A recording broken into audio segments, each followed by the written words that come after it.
Planning എന്ന ചാപ്റ്ററിന്റെ അടുത്ത വീഡിയോയിലേക്ക് സ്വാഗതം.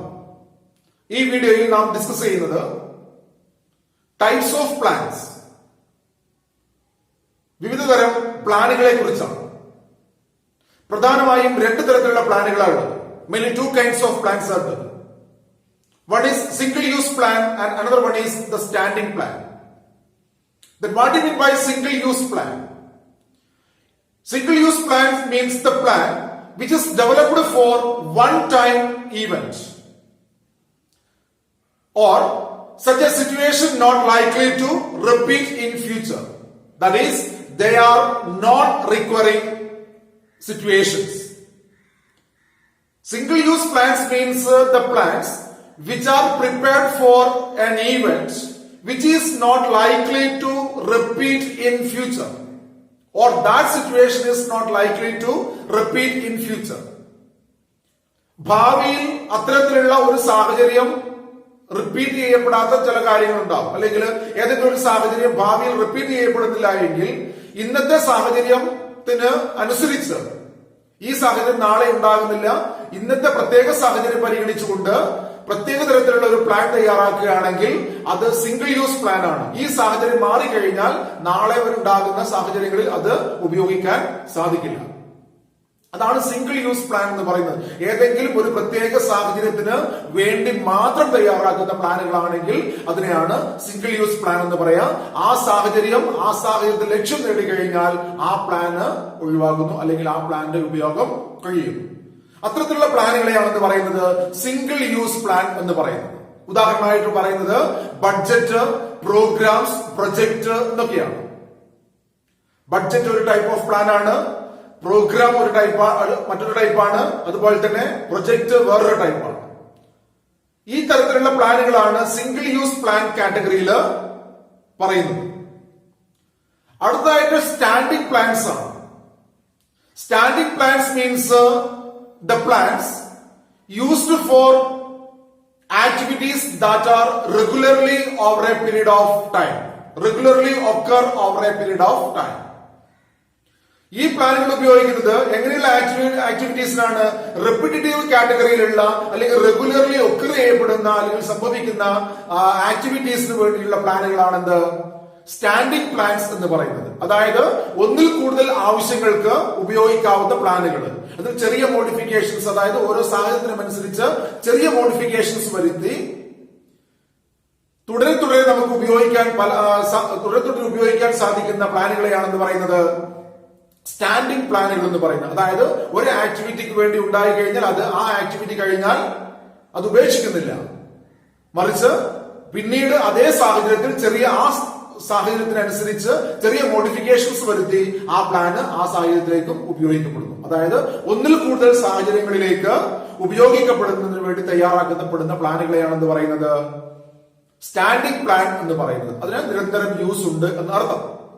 അത് ഉദാഹരണങ്ങൾ പറയുന്നത് policies, procedures, method, rules, objective, strategy, ഇതൊക്കെയാണ് സ്റ്റാൻഡിംഗ് പ്ലാനുകൾക്ക് ഉദാഹരണങ്ങളായിട്ട് പറയുന്നത്. So what do you mean by standing plan? Standing plan is used for activities that occur regularly over a period of time. It is developed once, but it is modified for time to time to meet business needs. അതായത് ബിസിനസിന്റെ ആവശ്യത്തിനനുസരിച്ച് modification വരുത്തി വീണ്ടും ഉപയോഗിക്കുന്ന തരത്തിലുള്ള പ്ലാനുകളെയാണെന്ന് പറയുന്നത് standing plan എന്ന് പറയുന്നത്.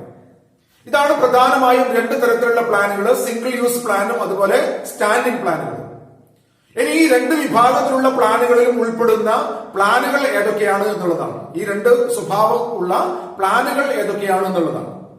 അതിൽ ഒന്നാമത്തെ പ്ലാൻ ആണ് ഒബ്ജക്റ്റീവ് എന്ന് പറയുന്നത്. ഒബ്ജക്റ്റീവ് ഓർ ഗോൾ, ലക്ഷ്യം. What you mean by an objective? Objective or goal are the end towards which activities are directed. Objectives are the goal or the end towards which every activity is aimed or directed. They are the result to be achieved and they are expressed in quantitative and measurable terms.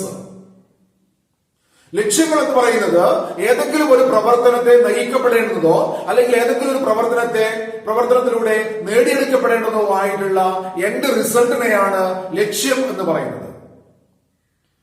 ലക്ഷ്യങ്ങൾ എപ്പോഴും quantitative ടേംസിൽ, measurable ടേംസിൽ express ചെയ്യപ്പെടണം. അതായത് നമുക്ക് അളന്ന് തിട്ടപ്പെടുത്താൻ സാധിക്കുന്ന രീതിയിലായിരിക്കണം അത് express ചെയ്യേണ്ടത്.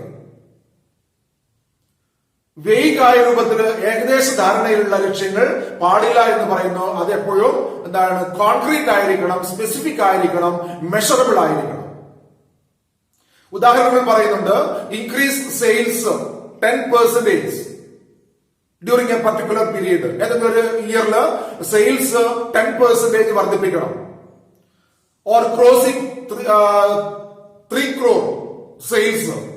അല്ലെങ്കിൽ sales ഏതെങ്കിലും ഒരു പീരീഡിൽ, ഇപ്പൊ 2021 സെയിൽസ് 3 കോടി കവിയണം, അല്ലെങ്കിൽ ആ 3 കോടി എന്ന് പറയുന്ന ലെവലില് അപ്പുറത്തെത്തണം. ഇതൊക്കെ സ്പെസിഫിക് ആയിട്ട് പറയുകയാണെങ്കിൽ അത് ഒബ്ജക്റ്റീവാണ്. ആ വർഷത്തെ സെയിൽസിന്റെ എഫേർട്ടിലൂടെ 3 കോടിയിലെത്താൻ സാധിക്കും. അങ്ങനെയുള്ള ഒരു പ്ലാനിനെയാണ് നമ്മൾ എന്ത് പറയാ, ഒബ്ജക്റ്റീവ് എന്ന് പറയുന്നത്. ഇത് ടൈം ബൗണ്ട് ആയിരിക്കും. ആ സമയം കഴിഞ്ഞു കഴിഞ്ഞാൽ ആ ഒബ്ജക്റ്റീവ് മാറി വീണ്ടും വേറൊരു ഒബ്ജക്റ്റീവിലേക്ക് അല്ലെങ്കിൽ ഒബ്ജക്റ്റീവ് ആയിരിക്കും ആ പ്രവർത്തനത്തിന് ലക്ഷ്യം വെക്കുന്നത് അല്ലെങ്കിൽ നേടിയെടുക്കപ്പെടേണ്ടത്. രണ്ടാമതായിട്ട് പറയുന്നത് എന്താണ്? രണ്ടാമത്തെ ടൈപ്പ് ഓഫ് അല്ലെങ്കിൽ രണ്ടാമത്തെ പ്ലാൻ എന്ന് പറയുന്നത് സ്ട്രാറ്റജിയാണ്. ബിസിനസ്സിൽ ഉപയോഗിക്കുന്ന വേറെ തരത്തിലുള്ള പ്ലാനാണ് സ്ട്രാറ്റജി, തന്ത്രങ്ങൾ. A strategy can be defined as a combination of all the decisions taken and actions performed by the business to accomplish the business goals and to secure a competitive position in the market. That is, strategy means the combination of all decisions taken, എല്ലാ തരത്തിലുള്ള തീരുമാനങ്ങളും, and the all actions performed by the business. എല്ലാ തരത്തിലുള്ള പ്രവർത്തനങ്ങളും അല്ലെങ്കിൽ എല്ലാ തരത്തിലുള്ള തീരുമാനങ്ങളും, എന്തിനു വേണ്ടിയുള്ള തീരുമാനങ്ങളും പ്രവർത്തനങ്ങളും, to accomplish the business goals, ബിസിനസിന്റെ ലക്ഷ്യം നേടിയെടുക്കുന്നതിന് വേണ്ടിയിട്ട്, and also to secure competitive position in the business world or in the market. മാർക്കറ്റിലോ ബിസിനസ്സിലോ ഒരു ബിസിനസ്സിന് വളർച്ചയ്ക്ക് ആവശ്യമായ എല്ലാ തരത്തിലുള്ള തീരുമാനങ്ങളെയും എല്ലാ തരത്തിലുള്ള പ്രവർത്തനങ്ങളെയും ആകെ പറയുന്ന പേരാണ് എന്താ, സ്ട്രാറ്റജി അല്ലെങ്കിൽ തന്ത്രം എന്ന് പറയുന്നത്. ഇത് ഒരു സ്ഥാപനത്തിന് മറ്റുള്ള സ്ഥാപനങ്ങളിൽ നിന്ന് വേറിട്ടുള്ള നിലനിൽപ്പിന് ആവശ്യമായിട്ടുള്ള ഒരു ബ്രോഡ് പ്ലാൻ ആണ് ഇത് സ്ട്രാറ്റജി എന്ന് പറയുന്നത്. സ്ട്രാറ്റജി എപ്പോഴും ലോങ് ടേം ആണ്. ഒരു നിശ്ചിത പീരീഡിലേക്കുള്ള കാര്യമല്ല ഇത്, അല്ലെങ്കിൽ ഒരിക്കലും ഉപയോഗിച്ചുകൊണ്ട് ഒഴിവാക്കപ്പെടുന്ന പ്ലാൻ അല്ല ഇത് സ്ട്രാറ്റജി എന്ന് പറയുന്നത്. ഒരു ബിസിനസ്സിന് ഒരു സ്ട്രാറ്റജി ഉണ്ടാവും. ഫോർ എക്സാമ്പിൾ, ഒരു മാർക്കറ്റിംഗ് സ്ട്രാറ്റജി. കൂടുതൽ മാർക്കറ്റിംഗില് അല്ലെങ്കിൽ മാർക്കറ്റിംഗ് എക്സ്പാൻഡ് ചെയ്യുന്നതിന് വേണ്ടിയിട്ട് മാർക്കറ്റിംഗ് സ്ട്രാറ്റജി ഉണ്ടാവും. അപ്പൊ ആ മാർക്കറ്റിംഗ് സ്ട്രാറ്റജിയിൽ കൺസ്യൂമേഴ്സ് ആരാണ് എന്ന് തിരിച്ചറിയുന്നുണ്ടാവും. ആ കൺസ്യൂമേഴ്സിനെ മീറ്റ് ചെയ്യേണ്ട വഴികൾ ഉണ്ടാവും. ആ കൺസ്യൂമേഴ്സിന്റെ പ്രൊഡക്റ്റിനെ കുറിച്ചുള്ള അറിവുണ്ടാവും. അതിനനുസരിച്ചുള്ള ഉൽപ്പന്നങ്ങൾ ഉൽപ്പാദിപ്പിക്കാനുള്ള പ്ലാനുകൾ ഉണ്ടാവും. മാത്രമല്ല, ഏതൊക്കെ ചാനലിലൂടെയാണ് ആ കൺസ്യൂമേഴ്സിലേക്ക് ഉൽപ്പന്നങ്ങൾ എത്തിച്ചേരേണ്ടത് അല്ലെങ്കിൽ എത്തിക്കേണ്ടത് എന്നുള്ള തന്ത്രങ്ങള്, അതിന്റെ പ്രൈസ് ചാർജ് ചെയ്യുന്നതുമായി ബന്ധപ്പെട്ട കാര്യങ്ങള്, ഇങ്ങനെ പല പല കാര്യങ്ങള്, പല പല തീരുമാനങ്ങൾ ഉൾക്കൊള്ളുന്ന ഒരു മേഖലയാണ് ഇത് സ്ട്രാറ്റജി. അല്ലെങ്കിൽ ആ ഒരു പ്ലാനിനെയാണ് നമ്മൾ എന്ത് പറയുന്നത്, സ്ട്രാറ്റജി എന്ന് പറയുന്നത്. Strategy is for increasing the competitive strength or for the growth and development of the organization. It is a long-term plan. The next one is that policy. നയങ്ങൾ. Policy is a general guideline which brings uniformity in decision making for the achievement of predetermined objectives. That is, policy is a broad guideline for decision making and actions that are necessary for the attainment of the objective of the organization. ഒരു സ്ഥാപനത്തിന്റെ ലക്ഷ്യം നേടിയെടുക്കുന്നതിന് ആവശ്യമായിട്ടുള്ള പ്രവർത്തനങ്ങൾ ചെയ്യുന്നതിന് ഒരു guide line നൽകുക. ആ broad guide line അതിനാണ് നമ്മൾ എന്ത് പറയുന്നത്, പോളിസി എന്ന് പറയുന്നത്. ആ ഗൈഡ് ലൈനിന് ഉള്ളിൽ നിന്നുകൊണ്ട് മാത്രമേ ബിസിനസ്സിൽ എടുക്കുന്ന തീരുമാനങ്ങൾ, അല്ലെങ്കിൽ ബിസിനസ്സിൽ അതിനുള്ളിൽ നിന്നുകൊണ്ട് മാത്രമേ തീരുമാനങ്ങൾ എടുക്കാൻ സാധിക്കുകയുള്ളൂ.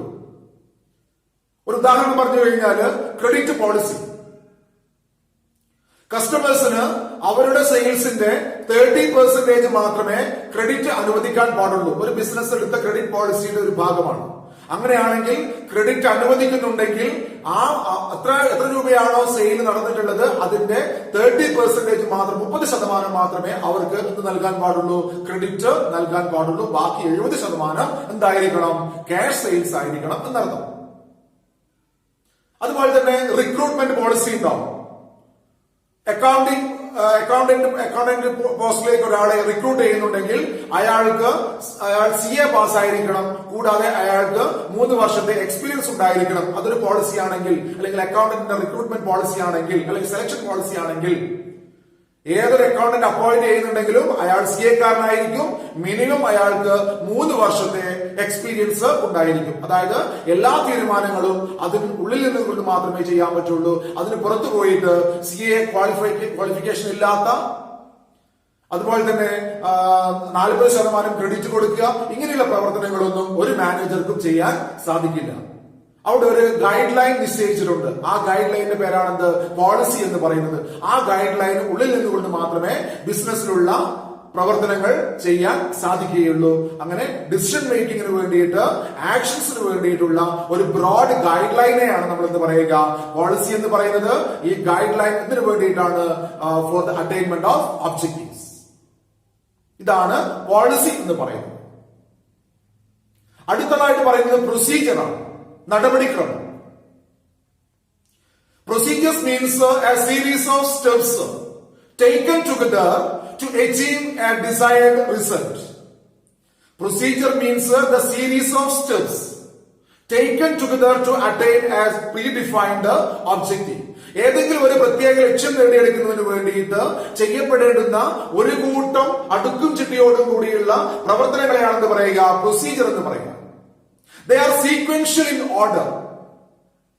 1, 2, 3 എന്ന് പറഞ്ഞിട്ട് ഓരോ പ്രവർത്തനത്തിനും ഓരോ സ്റ്റേജ് ഉണ്ടാവും. അങ്ങനെ സീക്വൻഷ്യൽ ഓർഡർ ആയിട്ടുള്ള, സീക്വൻഷ്യൽ സ്റ്റെപ്സോട് കൂടിയിട്ടുള്ള പ്രവർത്തനങ്ങളെയാണ് നമ്മൾ എന്ത് പറയുക, പ്രൊസീജിയർ എന്ന് പറയുന്നത്.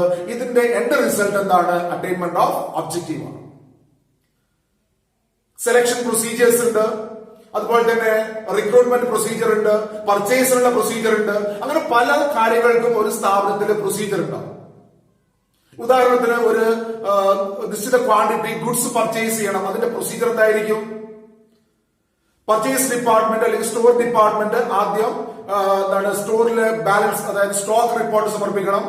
ആ സ്റ്റോക്ക് റിപ്പോർട്ട് പർച്ചേസ് ഡിപ്പാർട്ട്മെന്റ് സമർപ്പിച്ച് പർച്ചേസ് ഡിപ്പാർട്ട്മെന്റ് ഓർഡർ പ്രോസസ് ചെയ്തിട്ട് അത് അപ്രൂവ് ചെയ്തിട്ട് അത് അയച്ചു കൊടുത്ത് അതിൽ നിന്ന് പിന്നെന്താണ് സപ്ലൈ ചെയ്യുന്ന ആൾക്കാരുടെ ഇന്റന്റ് സ്വീകരിച്ച്, ഇൻവോയ്സ് സ്വീകരിച്ച്, അവരുടെ പ്രൈസ് വെരിഫൈ ചെയ്ത് അങ്ങനെ എന്ത് ചെയ്യുന്നു, സാധനം ഫൈനലി ഓർഡർ നൽകുന്നു. ആദ്യം കൊട്ടേഷൻ അയക്കുന്നു, പിന്നെ അത് ഫൈനലി ഓർഡർ ആയിട്ട് പ്ലേസ് ചെയ്യുന്നു. അങ്ങനെ ഒരു പ്രൊസീജിയർ ഉണ്ട് അതിന്. ആ പ്രൊസീജിയറിലൂടെയാണ് എല്ലാം കടന്നു പോകുന്നത്. അതിന് 1 by 1 സ്റ്റെപ്പായിട്ടാണ് കാര്യങ്ങൾ ചെയ്യുന്നത്. അങ്ങനെ ചെയ്യുകയാണെങ്കിൽ അതിന് നമ്മൾ പ്രൊസീജിയർ എന്ന് പറയും. ഒരു ലക്ഷ്യം നേടിയെടുക്കുന്നതിന് വേണ്ടിയിട്ട് 1 by 1 ക്രമത്തിൽ കാര്യങ്ങൾ ടാസ്ക് പെർഫോം ചെയ്യുകയാണെങ്കിൽ ആ പെർഫോം ചെയ്യുന്ന സീക്വൻഷ്യൽ ഓർഡറിനെയാണ് നമ്മൾ എന്ന് പറയുന്നത് പ്രൊസീജിയർ എന്ന് പറയുന്നത്. It is A particular way of doing A job. ഏതെങ്കിലും ഒരു ജോലി ചെയ്യുന്ന ഒരു പർട്ടിക്കുലർ വേ ആണ്, അതെങ്ങനെ തന്നെയാണ് ചെയ്യേണ്ടത് എന്നുള്ള മുൻകൂട്ടി തീരുമാനിക്കപ്പെടുകയാണെങ്കിൽ അതിനെയാണ് പ്രൊസീജിയർ എന്ന് പറയുന്നത്. അടുത്ത പറയുന്നത് എന്താണ്, മെത്തേഡാണ്. Method means a prescribed way in which a task has to be performed considering the object. ശ്രദ്ധിക്കണം, പ്രൊസീജിയറും ടാസ്കും. Procedure means the series of steps that have to be performed for the attainment of objectives. This here steps means the simple task. അപ്പോ പ്രൊസീജിയറിൽ simple ആയിട്ടുള്ള 1 by 1 ആയിട്ട് ടാസ്കുകളാണ് complete ചെയ്യപ്പെടുന്നത്. അങ്ങനെ എല്ലാ ടാസ്കും കഴിയുമ്പോഴാണ് അവിടെ ഒബ്ജക്റ്റീവ് അറ്റൈൻ ചെയ്യുക. അപ്പൊ മെത്തേഡിലേക്ക് വരുമ്പോ ഒരു ടാസ്ക് പെർഫോം ചെയ്യേണ്ടുന്ന രീതിയെയാണെന്ന് പറയുന്നത് മെത്തേഡ് എന്ന് പറയുന്നത്. ഇപ്പൊ പർച്ചേസിന്റെ കാര്യം പറഞ്ഞപ്പോ പർച്ചേസ് ഓർഡർ തയ്യാറാക്കേണ്ടുന്ന രീതി, അതൊരു രീതി ഉണ്ടാവും അതിന്. ഒരു മെത്തേഡ് ഉണ്ടാവും. നിങ്ങൾ കഴിഞ്ഞ വർഷം അല്ലെങ്കിൽ പ്ലസ് ടുവിന് പഠിക്കുന്ന കുട്ടികൾ പ്ലസ് വണ്ണില് ഡിപ്രീസിയേഷൻ കാൽക്കുലേറ്റ് ചെയ്യുന്ന മെത്തേഡ് പഠിച്ചിട്ടുണ്ട്. സ്ട്രെയിറ്റ് ലൈൻ മെത്തേഡ് ഉണ്ട്, ഡിമിനിഷിംഗ് ബാലൻസ് മെത്തേഡും ഉണ്ട്. അപ്പൊ അതൊരു മെത്തേഡാണ് ഡിപ്രീസിയേഷൻ കാൽക്കുലേറ്റ് ചെയ്യുക എന്ന് പറയുന്ന പ്രവർത്തനത്തിന്റെ മെത്തേഡ്. എന്തിനാണ് ഡിപ്രീസിയേഷൻ കാൽക്കുലേറ്റ് ചെയ്യുന്നത്? ഫൈനൽ അക്കൗണ്ട് തയ്യാറാക്കാൻ വേണ്ടിയിട്ട്. അപ്പൊ ഫൈനൽ അക്കൗണ്ട് തയ്യാറാക്കുന്ന ആ ഒരു പ്രക്രിയയിലേക്കുള്ള പ്രൊസീജിയറിലുള്ള ഒരു സ്റ്റെപ്പാണ് ഇത് ഡിപ്രീസിയേഷൻ കാൽക്കുലേറ്റ് ചെയ്യാന്നുള്ളത്. അപ്പൊ method means or method is a prescribed way in which a task has to be performed considering the objective. That is, it is the one step of the procedure. പ്രൊസീജിയറിലുള്ള consecutive ആയിട്ടുള്ള സ്റ്റെപ്പുകളിൽ ഒരു സ്റ്റെപ്പാണ് ഇത് method എന്ന് പറയുന്നത്. അപ്പൊ ഇതാണ് ആദ്യം പറഞ്ഞു. ഒന്നാമത്തെ പറഞ്ഞു ഒബ്ജക്റ്റീവ്, രണ്ടാമത്തെ പറഞ്ഞു സ്ട്രാറ്റജി, മൂന്നാമത് പറയുന്നു പോളിസി, 4 പ്രൊസീജിയർ, 5 മെത്തേഡ്, ആറാമത്തത് റൂളാണ്. Rules are the specific statements of what should or should not be done in specific situation that do not allow any deviation. ഏതെങ്കിലും ഒരു പ്രത്യേക സാഹചര്യത്തിൽ എന്ത് ചെയ്യണം എന്ത് ചെയ്യരുത് എന്ന് മുൻകൂർ പ്രതിപാദിക്കുകയാണെങ്കിൽ അതിനെയാണ് നമ്മൾ എന്ത് പറയുന്നത്? റൂൾസ് എന്ന് പറയുന്നത്. It is the strict guideline. There is no deviation is allowed. For example, no smoking or no admission without permission or wear uniform properly etc are the examples of rules. അപ്പോൾ rules എന്ന് പറയുന്നത് ചില നിബന്ധനകളാണ്. ഏതെങ്കിലും ഒരു പ്രത്യേക സാഹചര്യത്തിലുള്ള ചില നിബന്ധനകളെയാണ് എന്ത് പറയുന്നത്? റൂൾസ് എന്ന് പറയുന്നത്. അത് മുൻകൂർ തീരുമാനിച്ചു വെച്ചതാണ്. അവിടെ അത് ചെയ്യാൻ പാടില്ല അല്ലെങ്കിൽ അവിടെ അതേ ചെയ്യാവൂ എന്ന് പറയുന്ന, ഇന്നതേ ചെയ്യാവോ അല്ലെങ്കിൽ ഇന്നത് ചെയ്യരുത് എന്ന് വളരെ കൃത്യമായിട്ട് പ്രതിപാദിക്കുന്ന പ്ലാനിനെയാണ് പറയുന്നത് റൂൾസ് എന്ന് പറയുന്നത്. അതിലുണ്ടാകുന്ന ഡീവിയേഷൻസ് ചെയ്യപ്പെടും പണിഷബിൾ ആണ്. നമുക്ക് തന്നെ അറിയാം, ചില സ്ഥലങ്ങളിൽ ഇപ്പൊ ട്രാഫിക് റൂൾസ് പണിഷബിൾ, അത് ഒബേ ചെയ്യാത്തവർക്ക് പണിഷബിൾ ആണ്. അങ്ങനെ ചില സ്ഥലങ്ങളിൽ എഴുതി വെക്കാം, നോ സ്മോക്കിംഗ് എഴുതി വെക്കാം. അങ്ങനെ വെക്കുന്നുണ്ടെങ്കിൽ അവിടെ സ്മോക്ക് ചെയ്താൽ പണിഷബിൾ ആണ്. പിന്നെ നോ അഡ്മിഷൻ വിത്തൗട്ട് പെർമിഷൻ, അനുവാദമില്ലാതെ അകത്ത് കിടക്കരുത് എന്ന് പറഞ്ഞാൽ അനുവാദമില്ലാതെ കടന്നാൽ പണിഷബിൾ ആണ്. അങ്ങനെ ഡീവിയേഷൻസ് അനുവദിക്കപ്പെടാത്ത സ്ട്രിക്റ്റ് ഗൈഡ് ലൈനെയാണ് നമ്മൾ എന്ത് പറയുന്നത്? റൂൾസ് എന്ന് പറയുന്നത്. It is for maintaining discipline. Discipline maintain ചെയ്യാൻ വേണ്ടിയിട്ടാണ് എന്തുണ്ടാക്കുന്നത്? റൂളുകൾ ഉണ്ടാക്കുന്നത്. ഉദാഹരണങ്ങൾ മനസ്സിലായിട്ടുണ്ടോ? അടുത്ത പ്ലാൻ എന്ന് പറയുന്നത് പ്രോഗ്രാംസ് ആണ്. കുറച്ച് ബ്രോഡ് ആയിട്ടുള്ള പ്ലാൻ ആണ് ഇത് പ്രോഗ്രാം എന്ന് പറയുന്നത്. Programs are the detailed statements about A project. Detailed statement ആണ്. എന്താ ഡീറ്റെയിൽഡ് സ്റ്റേറ്റ്മെന്റ് എന്ന് പറയുമ്പോൾ അതിൽ എല്ലാം ഉൾപ്പെട്ടിട്ടുണ്ടാവും. എല്ലാം ഉൾപ്പെട്ടിട്ട് നേരത്തെ പറഞ്ഞിരിക്കുന്ന എല്ലാ പ്ലാനുകളും അതിൽ ഉൾപ്പെട്ടിട്ടുണ്ടാവും. അതുകൊണ്ടാണ് detailed statement about A project. Project എന്ന് പറഞ്ഞു കഴിഞ്ഞാൽ ഒരു ബിസിനസ് അല്ലെങ്കിൽ ഏതെങ്കിലും ഒരു ചെയ്യാൻ പോകുന്ന ഒരു കാര്യത്തെയാണ് നമ്മൾ പ്രൊജക്ട് എന്ന് പറയുന്നത്. ഉദാഹരണത്തിന് ഒരു ബ്രാഞ്ച് എസ്റ്റാബ്ലിഷ് ചെയ്യുക, അല്ലെങ്കിൽ ഒരു മാൾ കൺസ്ട്രക്ട് ചെയ്യുക, അല്ലെങ്കിൽ ഒരു ഫാക്ടറി നിർമ്മിക്കുക, ഇതൊക്കെ പ്രൊജക്ടുകളാണ്. ഒരു ആശയമാണത്. അത് ഇൻവെസ്റ്റ്മെന്റോട് കൂടിയുള്ള ആശയങ്ങളാകുമ്പോൾ അതിനെ പ്രൊജക്ട് എന്ന് വിളിക്കും. നിക്ഷേപം നടത്തേണ്ടുന്ന ആശയങ്ങളാണെങ്കിൽ അത് പ്രൊജക്ടുകളായിട്ട് മാറും. അപ്പൊ programs are the detailed statements about A project. Programs may be taken as a combination of policies, procedures, rules, tasks, human and physical resources required, budget, etc. അപ്പൊ ഈ എന്താണ് പ്രോഗ്രാംസിൽ എന്തൊക്കെ ഉണ്ടാവും? Programmes may be taken as a combination. അതൊക്കെ ഇതിന്റെ combination ആണ്. Policies ഉണ്ടാവും, അതില് പ്രൊസീജിയർ ഉണ്ടാവും, റൂളുകൾ ഉണ്ടാവും, ടാസ്ക് ഉണ്ടാവും. ടാസ്ക് എന്ന് പറഞ്ഞാൽ മെത്തേഡുകൾ ഉണ്ടാവും, ഹ്യൂമൻ റിസോഴ്സ് ഉണ്ടാവും, അതുപോലെ ഫിസിക്കൽ റിസോഴ്സ്, പിന്നെ അതുപോലെ തന്നെ ബഡ്ജറ്റ്. ഇങ്ങനെയുള്ള കാര്യങ്ങളൊക്കെ ഉൾക്കൊള്ളുന്ന ഒരു ബ്രോഡ് കോൺസെപ്റ്റ് ആണ്, അല്ലെങ്കിൽ ബ്രോഡ് സ്റ്റേറ്റ്മെന്റിനെയാണ് എന്ത് പറയുക? പ്രോഗ്രാം എന്ന് പറയുന്നത്. നമ്മൾ തന്നെ ഓരോ പ്രോഗ്രാമുകൾ കണ്ടക്ട് ചെയ്യാറുണ്ട്. ആ പ്രോഗ്രാമുകളിലൊക്കെ ഈ പറയുന്ന കാര്യങ്ങളൊക്കെ ഉണ്ടാവും. അതിൽ പോളിസി ഉണ്ടാവും, അതിൽ ഓരോ നടപടിക്രമം പ്രൊസീജിയേഴ്സ് ഉണ്ടാവും, അതുപോലെ തന്നെ അതിൽ റൂളുകൾ ഉണ്ടാവും, അതുപോലെ തന്നെ ടാസ്ക് മെത്തേഡുകൾ ഉണ്ടാവും, ഹ്യൂമൻ റിസോഴ്സ് നമ്മൾ ഉപയോഗിക്കുന്നുണ്ടാവും, അതുപോലെ തന്നെ ഫിസിക്കൽ റിസോഴ്സ് ഉപയോഗിക്കുന്നുണ്ടാവും. some programs may not be used for achieving other goals. That is, one program for the attainment of one goal. It is not suited for the attainment of other goals.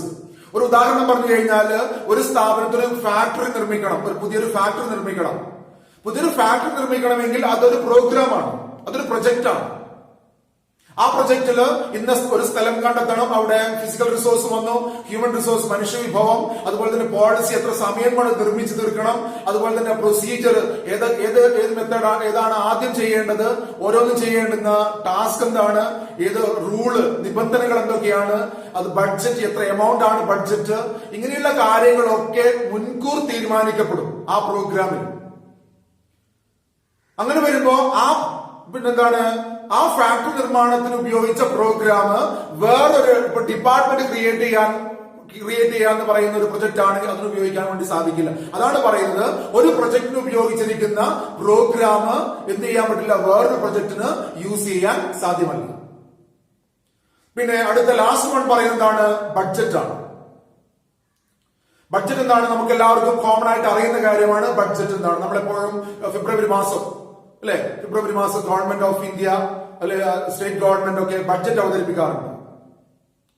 Budget is a recorded plan of action expressed in quantitative terms. Quantitative ടേംസിൽ express ചെയ്തിരിക്കുന്ന plan of ആക്ഷനെയാണെന്ന് പറയുന്നത് budget എന്ന് പറയുന്നത്. Quantitative term, measurable ടേംസിൽ. ഇപ്പൊ cash budget ആണെങ്കിൽ എന്താണ്, ഇത്ര എമൗണ്ട് ഇൻഫ്ലോ, ഇത്ര എമൗണ്ട് ഔട്ട്ഫ്ലോ, ക്യാഷ് ബഡ്ജറ്റ് ഉണ്ടാവും. സെയിൽസ് ബഡ്ജറ്റിൽ ഈ വർഷം നമ്മൾ എക്സ്പെക്ട് ചെയ്യുന്ന സെയിൽസ് 2 crore rupees, അത് ക്വാണ്ടിഫയബിൾ ആണ്. അതുപോലെ തന്നെ ഗവൺമെന്റ് ആണെങ്കിൽ റവന്യൂ, അതുപോലെ തന്നെ എക്സ്പെൻസ്, അതിനും ഒരു കണക്കുണ്ടാവും കൃത്യമായിട്ട്. ഇങ്ങനെ ക്വാണ്ടിഫയബിൾ ആയിട്ടുള്ള റെക്കോർഡഡ് പ്ലാൻ ഓഫ് ആക്ഷനെയാണ് നമ്മൾ എന്ന് പറയുന്നത് ബഡ്ജറ്റ് എന്ന് പറയുന്നത്. It may be expressed in time, അല്ലെങ്കിൽ ഒരു നിശ്ചിത സമയമായിരിക്കും ബഡ്ജറ്റ് ടൈം എന്ന് പറയുന്നത്. ബഡ്ജറ്റ് എന്ന് പറയുന്നത് ടൈം ബൗണ്ട് ആയിട്ട്, അതായത് 2 മാസം അതായിരിക്കും ചിലപ്പോ ബഡ്ജറ്റ്. പിന്നെ മണി അല്ലെ, express in terms of money, പണം ഇത്ര രൂപ മാത്രമേ ചെലവാക്കാൻ പാടുള്ളൂ, ഇത്ര രൂപ വരുമാനം ഉണ്ടാവണം, അത് മണിയാണ് express in terms of money. Then express in terms of physical unit അല്ലെ, ഫിസിക്കൽ യൂണിറ്റ് ഒരാളുടെ ഔട്ട്പുട്ട് അല്ലെങ്കിൽ ഈ വർഷത്തെ പ്രൊഡക്ഷൻ ഇത്ര ക്വാണ്ടിറ്റി ആയിരിക്കണം, അത് ഫിസിക്കൽ യൂണിറ്റ് ആണ്. അപ്പൊ budget may be expressed in terms of money, time, physical units.